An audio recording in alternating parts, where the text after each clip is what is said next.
बिस्मिल्लाहिर्रहमानिर्रहीम। अस्सलामुअलैकुम दोस्तों, अज असी गल करांगे डॉक्टर जोसेफ की किताब बड़ी सोच बड़ी कामयाबी दे सबक नंबर 2 अपनी महरूमी का इलाज करें, नाकामी बीमारी है। दोस्तों, असी आम जिहे लोग हैगे हाँ जो कि अपने आप नूं बेबसी ते नाकामी का नाम दे देने आ। बहुत सारे लोग अपने आप नूं मुख्तलिफ किस्म दियां महरूमियां का बहाना बना लेंदे ने। जैसे कुछ लोग कहते ने कि मेरी सेहत खराब है, कुछ लोग कहते ने मेरी तालीम कम है, कुछ लोग कहते ने मेरी किस्मत खराब है, खानदान ने मेरे उत्ते कम का बहुत ज़्यादा बोझ सवार कर दिता है। असल च मेरे दोस्तों वो शिकार ने एक ऐसी बीमारी का जिन्हों असी कहने महरूमी। जिवें मैं तुहानूं मिसाल के तौर पर दसां, मेरी सेहत खराब है दोस्तों, एक शुगर का शख्स है जिन्हों बीमारी जिहड़ा शुगर नूं अपनी बीमारी समझ रहा है, वो खुद नूं जिंदा हुंदे होया भी मुर्दा समझदा है। इनू एक खौफ है कि उन्होंने इन्फेक्शन हो जाएगी, उन्होंने एक खौफ है कि मेरा सांस रुक रुक के आ रहा है, उन्होंने एक खौफ है कि वह कुछ कर नहीं सकता। असल दे विच उन्हें उस मर्ज़ नूं अपनी महरूमी बना लिया होया है और इस मर्ज़ नूं उन्हें बिला वजह ही अपने उत्ते सवार कर लिया होया है। वो अपने उत्ते बिला वजह ही तरस खा रहा है। और इवें ही दूसरी तरफ एक वड्डी कंपनी का मैनेजर है जिन्हों के शुगर है, वो इस्तेमाल करता है इंसुलिन, लेकिन वो अपने आप नूं सेहतमंद तसव्वुर करता है। एक दिन उनकी तबीयत ज़्यादा खराब हुई, उन्हें इस चीज़ नूं अपने उत्ते सवार नहीं किया।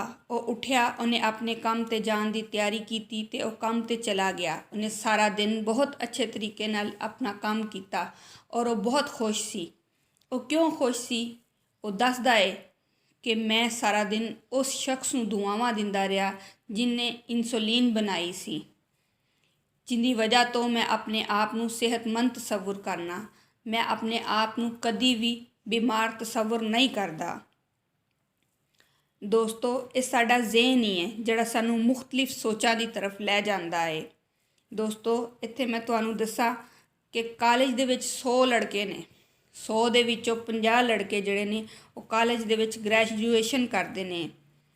दोस्तों, तुसी ये सुन के हैरान होवोगे कि बहुत सारे लड़के कॉलेज छोड़ देंदे ने। क्यों छोड़ देंदे ने? क्योंकि उन्होंने अपने प्रोफैसर पसंद नहीं हुंदे, क्योंकि उन्होंने अपने मज़ामीन पसंद नहीं हुंदे, इसलिए वो अपनी कामयाबी तो दूर भजदे ने। असल दे विच वो किसी महरूमी का शिकार हुंदे ने जिन्होंने वो बहाने की सूरत दे विच पेश कर रहे हुंदे ने, उस कामयाबी तो दूर जाने की कोशिश कर रहे हुंदे ने। जबकि कॉलेज के एक प्रोफैसर ने दस्सिया कि असी बाज़ औकात नालायक तालबे इल्मां नूं भी पास कर देने आ। क्यों? क्योंकि उन्होंने रवैया अच्छा होने की वजह तो उन्होंने कामयाबी की तरफ बढ़न की कोशिश नूं वेख के असी उन्होंने इस बीमारी यानी कि महरूमी के खौफ तो कढ़न लई असी उन्होंने पास कर देने आ ताकि वो अगे जाके बहुत ज़्यादा तरक्की कर सकन। दोस्तों, असल च वो शख्स मनसूबाबंदी नाल काम करे, अपने आप की तैयारी करे। जड़ा शख्स अपने आप नूं खुशकिस्मती की तरफ बढ़ाता है उहदे नाल हमेशा खुशकिस्मती रहिंदी है ते वो बदकिस्मती नूं हमेशा दूर धकेलदा जांदा है। जबकि दूसरी तरफ मिस्टर फतेह बैठा है, वो जितन लई तैयार खड़ा है ते उहदे नाल ही दोस्तों शिकस्त खड़ी है। शिकस्त नूं तुसी अपने आप तो जिन्ना दूर करन दी कोशिश करोगे वो उन्नी ही अपने इरादियां दे विच नाकाम होंदी जांदी है।